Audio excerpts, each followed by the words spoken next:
All right, guys, what's going on? Welcome in. So look, it's Senior Bowl week, right? This is typically one of my favorite weeks out of the year. This season, it's a little bit different. I can't attend because of the virus and everything like that, but the practices have been insane. They've been really, really fun to watch, exciting and everything like that. So let's dive into the top 5 players that have stood out at the Senior Bowl practices. So the number 1 player on this list, and he's probably going to be the number 1 player on everybody's list here, it's Kadarius Toney, wide receiver out of UF, 6 foot, 195, one of the most shiftiest players in college football. And if they did the Senior Bowl practice MVP, it would definitely go to Toney. Okay, he's been creating separation all week, really outdueling cornerbacks, especially on one-on-ones.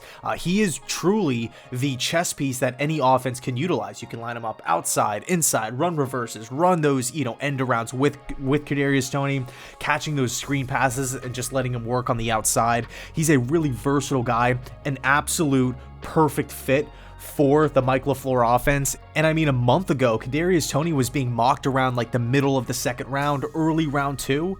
But after this week of practices, I mean, people are saying that he is going to be a first-round lock, and you're looking at a team like the New York Jets, and of course, we don't know what's happening with the whole Deshaun Watson situation, but let's just say he gets traded to an NFC team, and the Jets hang on to all of their draft picks. Kadarius Toney can be an option for the Jets at spot number 23. So player number 2 on this list, he's been putting on an absolute show this week. All right, one of my favorite players in the class, Trey Smith, guard/tackle from Tennessee. All right, 6'6", 330 pounds. Trey Smith absolutely dominated throughout his collegiate career. Playing on the outside, playing on the inside. He attacks the game like no other. Think about how Mekhi Becton plays.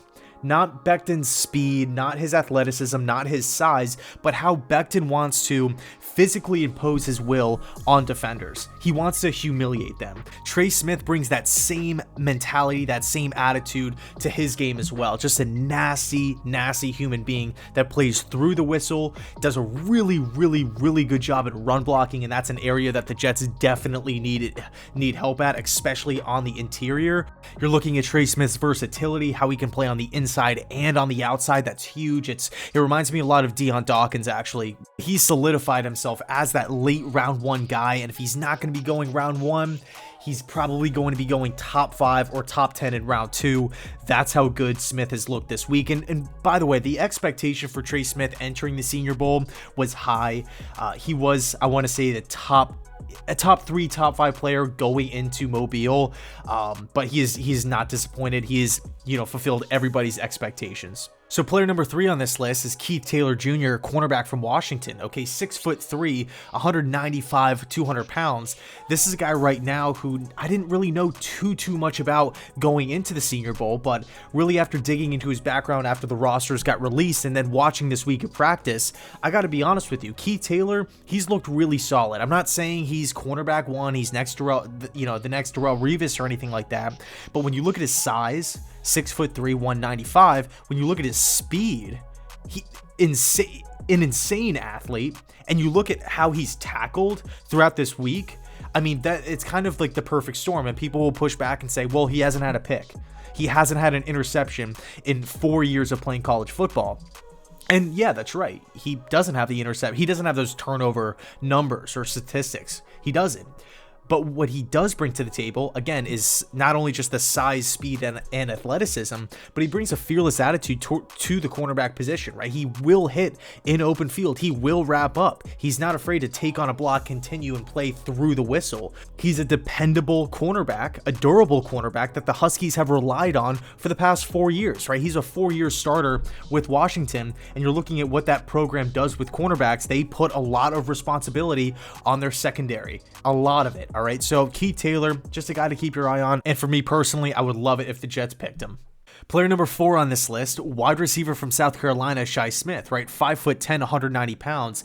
This is a guy right now who's, I want to say his name has definitely been trending a lot on Twitter because of his crazy highlight catch that he made.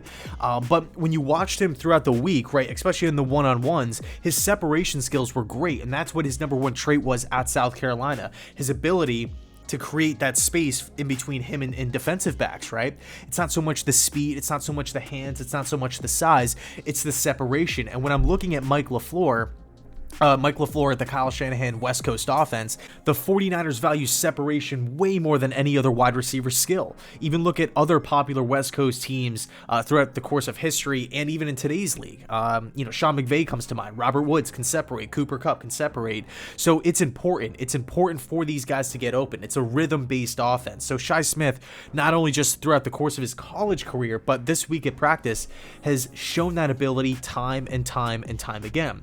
He can create that space in between him and defensive backs. And you can push back at me and say, Shai Smith pretty much played slot wide receiver in college. We already have a top 10 guy in Jamison Crowder.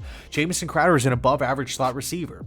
And that's true. I like Jamison Crowder a lot, but if the Jets want to cut bait with him, if they want to include him with, in a trade to whatever, Houston for Deshaun Watson, and they want to trade him for, a middle round pick or something like that, you can do that and have a guy like Shai Smith on the board in round 2, round 3, somewhere in that range. I'm going to be guessing round 2, especially if the Jets miss out on a guy like Kadarius Toney, or they trade both first-round picks to Houston, and now we're only left with that second overall pick. We traded Crowder. Now we can draft Shai Smith in round 2. So, versatile guy. Again, kind of like Kadarius Toney, where you can send him on reverses, send him on, end arounds, really just throw screens to him and let him work. But just a guy who can really create separation. He's quick in the open field, and a guy just to keep your eye on as we move forward throughout the draft process. So last but not least, player number 5 on this list is center from Oklahoma, Creed Humphrey. Okay, 6'5", 320 pounds. Creed Humphrey has been that staple for the Sooners offensive line. Right, he's been that reliable center, and let's be honest, going into Mobile, Humphrey had high expectations. He was being mocked as a round 1 guy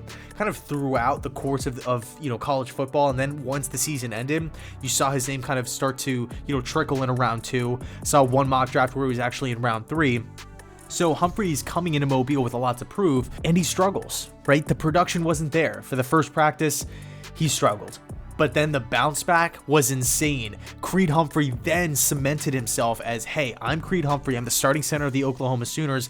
I deserve to be in round 1. He put that on display for the rest of the practices, okay? So slow start for the first day. That's okay. It's not the end of the world. At the end of the day, I think the tape is what matters the most.